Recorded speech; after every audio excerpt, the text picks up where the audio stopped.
Umqeqeshi we-Kaizer Chiefs uCedric Kazi uncoma abalandeli baleli qembu ngokubakhuthaza ngemuva kokuthi amakhosi eshaya amagoli amathathu kusenesikhathi ehlula i-AS Simba nokuqinisekisa ukuthi bangena esigabeni samaqoqo e-CAF Confederations Cup. Umlenze wesibili wokugcina wokuhlunga udlalwe ngesonto eDobsonville Stadium lapho abalandeli besondelene nenkundla kunasekhaya elijwayelekile le-Kaizer Chiefs i-FNB Stadium. Kulandela ukudlala ngokulingana kamagoli emlenzeni wokuqala, i-Chiefs iqala umdlalo ngomfutho omkhulu inqoba ngo-3-0 emzukiswaneni yokuqala ngo-26.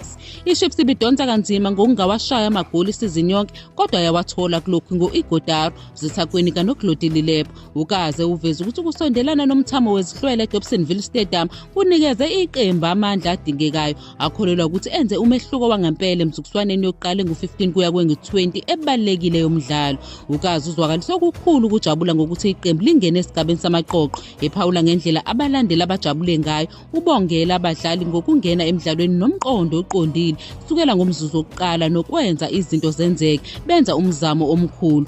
ISimba nayo iwutholile umthobanhliziyo wegoli ngesithombe sesibili kodwa umdlalo ubusuvele unqunyiwe. Ukazi uphinde waqamisa amagalelo abalekile kaLilepo no-Igodaro oshaye igoli lakhe lokuqala eqenjini. Wachaza ukuthi iqembu lifuna ukusebenzisa izinhlanganisela ezahlukene eligxile ekunikezeni amaphasi engeziwe, ukwenza ama-set piece ngempumelelo kanye nokuthola abadlali abakwazi ukukhahlela kahle epaleni. Ukazi uncome ukuqina komzimba kuka-Igodaro kanye namandla semoyeni, wathi lokhu kuhlangene nejubane likaLilepo kunikeza iqembu izindlela ezahlukene zokuhlasela.